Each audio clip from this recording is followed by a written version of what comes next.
and we've got to stop it. We've got to seal our borders. We have the right, like every other nation. By the way, like Europe, you know, the joke, the big compliment, the big comment now is, show me your papers. Anyone ever travel through Europe?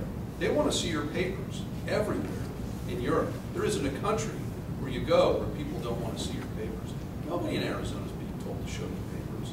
If you get pulled over for speeding, you get pulled over for reckless driving, you get stopped in the street because you're having a fist fight or you're having public drunkenness problems, someone's going to ask you now under the state law, are you a citizen of the United States?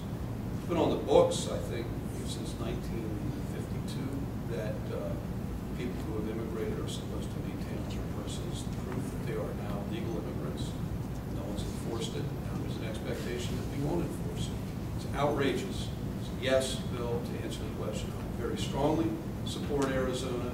Arizona's doing what our federal government should be doing. Thank you, Josh. Alan, your thoughts on the subject? This issue has been purely a political issue, and it's a tragedy. The Bush administration did not have the courage to seal the borders and deal with this problem. The Obama administration has neither the courage nor the desire to deal with the problem. And I want to tell you that leadership in this country ought to be ashamed of itself for letting this go undealt with.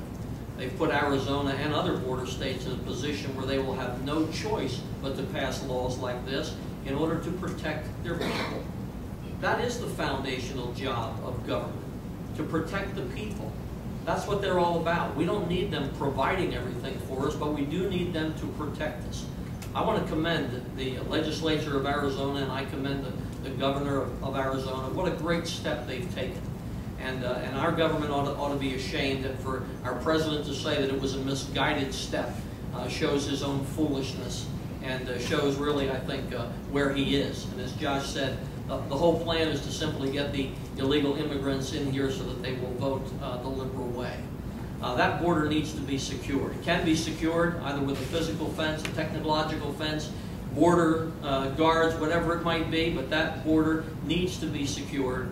And as far as I'm concerned, though I'm a compassionate person, we need to, in a right and compassionate way, send those dear folks back home. They do not belong in this country. We talk about the rule of law. Where is it? We're not supposed to be operating by the rule of men. We have laws on the books that are not being enforced, and we need to do it. Immigration laws, work laws, and just the fact that they were illegally crossing the border. So this thing needs to be dealt with. Good for Arizona. I'm with them all the way. Thank you, Alan. Your thoughts on the subject, Frank? Yeah, absolutely. In the United States Marine Corps, we have an expression that says, lead, follow, or get out of the way. And if the federal government, there's another word in there, by the way, but I decided not to put that in. But apparently you all know the word. But when you take a look at it, it's quite clear that the federal government has failed. It has a constitutional mandate under Article 4, Section 4 of the U.S. Constitution to defend states against domestic violence and invasion. You know, I spent a lot of time in Honduras, a town called Dauphin, and watched some of our workers apply and take 3 to 4 years to get their rights to come to the United States. I lived in Haiti for a good on and off for a period of 3 years from 92 to 94, and watched people try to get into the United States. It takes a long time. So I have to ask every person who's in the United States Congress today, what part of the word illegal don't you understand? And so Arizona, recognizing the federal government has failed, and they failed miserably in order to transfer balance of power to congressional delegations for the census, took matters in their own hand. Their law is not as obtrusive as you might hear Keith Olbermann say. You ought to read it. I have. Interesting bill. It basically says that the person is protected under their rights under the U.S. Constitution, but if there's probable cause to be able to check that person. If this forces the federal government to get up and do something, so be it. If it doesn't, they've got a law in the books and they intend to defend it. The death today of a deputy sheriff in Arizona by someone crossing the border illegally with an AK-47 and an AR-15 should be the wake-up call we all need. We are, in fact, under invasion. We need to seal our borders. Thank you, Frank. And Dave, your thoughts? I was asked a very similar question last week. The Hazleton newspaper covers a portion of the Senate district that I represent. What I really wanted to tell them after I told them that I sympathized and I agreed with the legislature in Arizona. They're under tremendous pressure. But it's not just an issue in Arizona. It's an issue in Shenandoah. It's an issue in Harrisburg. It's an issue in Hazleton. I would love to be Mayor Barletta's running mate in the fall, because this is an issue that he's been dealing with for a long, long time. I voted as a member of the State House to essentially say to every employer in Pennsylvania, if you know what you're doing and you knowingly, intentionally hire an illegal worker, you should lose every nickel in any kind of a state tax credit or grant that you've received. I think the federal government should do the same thing. In a similar vein, I think that we should recognize English as the national language. I'm rather shocked to find out that it's not.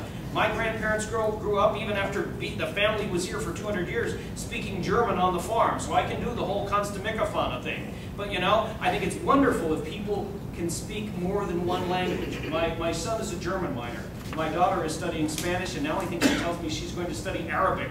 I'm thinking maybe a future in the CIA, I'm not sure, but as long as she gets a job. But I think it's wonderful if people can speak 2 languages. But in order to survive in this country, one of them better be English.